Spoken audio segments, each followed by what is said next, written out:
छठ में किस तरह गोलियों से उसके घर के सामने भून दिया जाता है, ये बिहार में पहले आप कभी सुनते थे? तो ये सब तो घटनाएँ आम हो गई आज। अगर पूरा बंदी है, नाकाबंदी है सभी जगह, प्रशासन इतना अलर्ट है, तब ये हाल है। गोलियाँ जो है बिहार में बहुत ही आम हो गया है आजकल। और जहरीली शराब का जहाँ तक बात है, आपको पता है कि जिस तरह शराबबंदी किया गया है बिहार में, लेकिन कोई ऐसा ज़िला नहीं है, कोई ऐसा प्रखंड नहीं है, जहाँ पे खुद इन लोग पकड़ रहे हैं। जहरीली शराब का जो धंधा है, बिहार में कभी बंद नहीं हुआ और ये तो आप मीडिया वाले का ही देन है, थोड़ा बहुत जो मीडिया में आ जा रहा है। नहीं तो ऐसे तो मर्डर डेली हो रहा है। डेली ज शराब पी के लोग मर रहे हैं। लखीसराय का आप ले लीजिए, बेगूसराय में ले लीजिए, 2 दिन पहले रेप होता है, 8 साल की बच्ची का, 9 साल की बच्ची का। कहाँ है प्रशासन? वो डर कहाँ है, खौफ कहाँ है जो हमारे सरकारी जो जदयू वाले हैं, उनके प्रवक्ता बोलते हैं कि हमारा करप्शन पे या ट्रिपल सी पे हमारा कोई मतलब पूरा कंट्रोल है, हम उस पे कॉम्प्रोमाइज़ नहीं करते हैं। बिहार में छठ पूजा की तैयारी जो है वो ज़ोरों-शोरों से दिख रही थी, लेकिन जैसे ही छठ पूजा का समापन हुआ, जगह-जगह से अलग-अलग तरीके की खबरें निकल कर के सामने आने लगी। बिहार के 2 जिले सीतामढ़ी और गोपालगंज में ज़हरीली शराब पीने से कई लोगों की मौत हो गई, जिसके बाद से जो है अब मुख्यमंत्री नीतीश कुमार पर और उनकी नीतियों पर सवाल उठने लगे हैं कि आखिर मुख्यमंत्री नीतीश कुमार की ये कैसी व्यवस्था थी कि छठ पूजा में जो है लोग एक तरीके से आस्था का पर्व मना रहे थे और उसमें मातम में कई परिवारों का जो है पर्व बदल गया। हमारे साथ इसी मुद्दे पर बातचीत करेंगे आरएलजेडी से प्रवक्ता हैं हेमंत कुमार जी। जिस तरीके से कहा जा रहा था कि छठ को लेकर के बहुत तैयारियाँ हैं, बहुत एकदम हर जगह चौकन्ना है, बम पटाखों को लेकर के, लेकिन यहाँ पर तो गोलियाँ चलने लगी। ज़हरीली शराब कौन रोकेगा? गोलियाँ कौन रोकेगा? पटाखे पर रोक लग रही है। गोलियाँ जो है बिहार में बहुत ही आम हो गया है आजकल। और जहरीली शराब का जहाँ तक बात है, आपको पता है कि जिस तरह शराबबंदी किया गया है बिहार में, लेकिन कोई ऐसा ज़िला नहीं है, कोई ऐसा प्रखंड नहीं है, जहाँ पे खुद इन लोग पकड़ रहे हैं। आज यहाँ पकड़ा रहा है, आज वहाँ दारू पकड़ा रहा है। आखिर ये आ कहाँ से रहा है? अगर पूरा बंदी है, नाकाबंदी है सभी जगह, प्रशासन इतना अलर्ट है, तब ये हाल है। अब छठ जैसे पर्व में भी ये तो आ गया आपके पास। ऐसे बहुत से कांड हुए हैं जो कि पता ही नहीं चलता है। लोग मर रहे हैं, उनको कुछ और बीमारी का नाम दे दिया गया। जहरीली शराब का जो धंधा है, बिहार में कभी बंद नहीं हुआ और ये तो आप मीडिया वाले का ही देन है, थोड़ा बहुत जो मीडिया में आ जा रहा है। नहीं तो ऐसे तो मर्डर डेली हो रहा है। डेली ज शराब पी के लोग मर रहे हैं। तो नाकामी तो शुरू से चल रहा है और आज बिहार का आलम देख लीजिए, जो सरकारी महकमे का लोग है, डर कहीं नहीं है। सब लोग यहाँ अपना पीठ थपथपा रहे हैं कि हमने ये काम कर दिया, बिहार में ये सुशासन का राज है।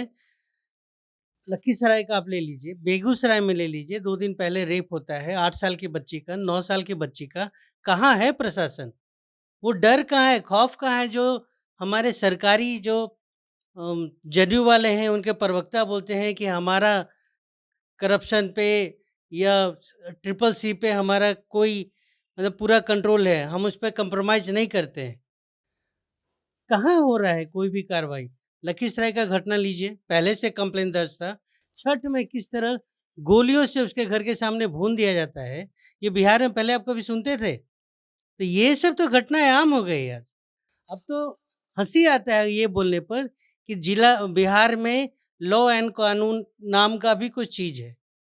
जातीय जनगणना करवा रहे हैं, आरक्षण का दायरा बढ़ा रहे हैं, लेकिन क्या अपराध को रोकने के लिए कोई कदम बिहार में उठाया गया है? नहीं, अपराध और भ्रष्टाचार तो पूरी तरह यहाँ पे लिप्त है।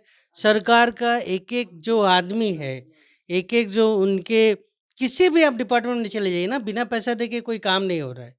पदाधिकारी को ले लीजिए, इंस्पेक्टर को गोली मार दिया जा रहा है बिहार में, आखिर कहाँ है डर?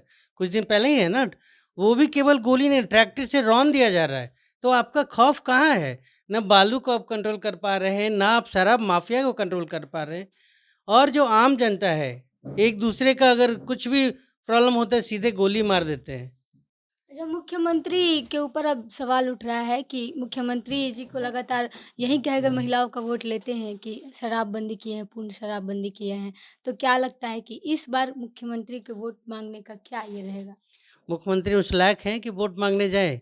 जिस तरह महिलाओं का बेइज़्ज़त उन्होंने किया है, जिस तरह मखौल उड़ाया है, उनका हँसी उड़ाया है, क्या वो उस उनका है वो उनके अंदर का ज़मीर उनको अलाउ करेगा कि जाके महिलाएँ से वोट माँगे कि हमको वोट दो?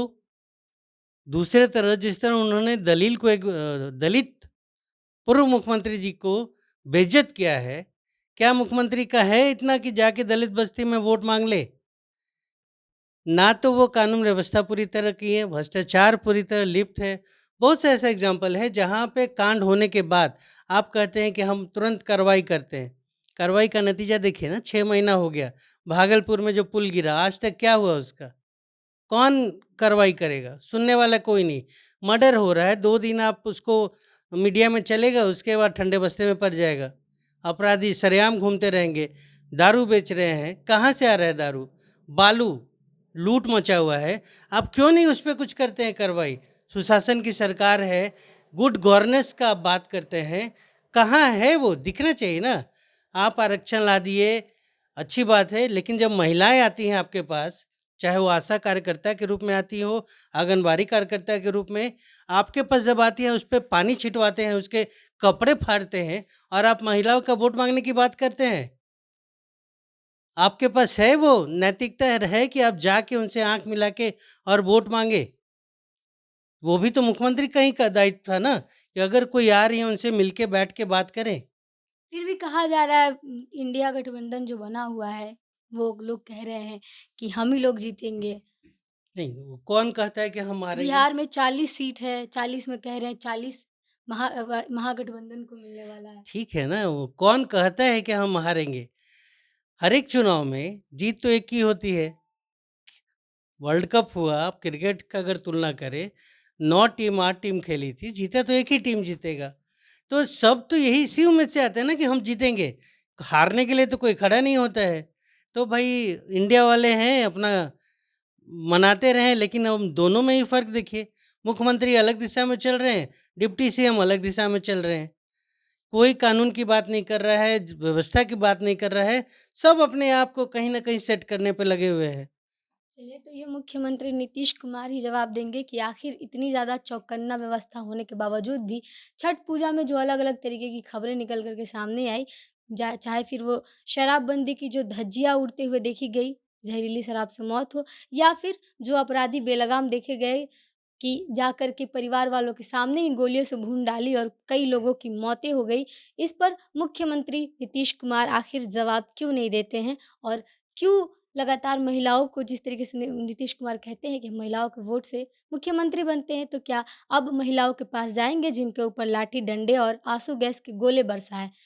तमाम ये सारी बातें हुई। आपकी इस पर क्या प्रतिक्रिया है हमें कमेंट बॉक्स में लिख के बताइएगा। तब तक के लिए बने रहिए हमारे साथ। देखते रहिए मैं आपके साथ प्रिया। बहुत-बहुत